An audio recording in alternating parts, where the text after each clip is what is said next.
24-এ তফাৎ কইরে কথা কো আওয়াজ উঠা বাংলাদেশ আওয়াজ উঠা বাংলাদেশ রাস্তায় এত রক্ত কাগো আওয়াজ উঠা বাংলাদেশ। জুলাইয়ের ছাত্র জনতার আন্দোলনকে বেগবান করেছিল যেসব গান, তার মধ্যে দুটি র্যাপ সং বিশেষ উল্লেখযোগ্য।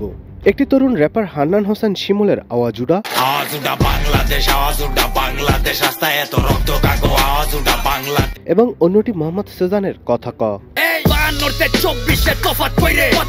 সেই দুই গানের সুবাদে হান্নান ও সেজান এবার ঠাঁই করে নিয়েছেন পাঠ্য বইয়ে।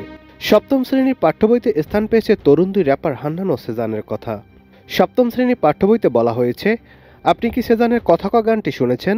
আগের প্রজন্মের শিল্পীরা গানকে প্রতিবাদের ভাষা হিসেবে ব্যবহার করতে ভয় পেলেও সেজান ও হান্নানের মতো শিল্পীরা সে সাহস দেখিয়েছেন। নতুন প্রজন্ম শিরোনামে ইংরেজি পাঠ্য বইয়ের সেই লেখায় বলা হয়েছে, তাদের র্যাপ গানগুলো 2024 সালের জুলাইয়ে বিদ্রোহের সঙ্গীতে পরিণত হয়েছিল। নতুন প্রজন্ম আর ভয় পায় না, তারা সাহসী এবং ব্যতিক্রম। নারায়ণগঞ্জের তরুণ র্যাপার হান্নানের আওয়াজ উঠা গানটি প্রকাশের মাত্র এক সপ্তাহ পরেই 25 জুলাই তাকে গ্রেপ্তার করা হয়। 12 দিন কারাবাস শেষে শেখ হাসিনা সরকারের পতনের পর তিনি মুক্তি পান।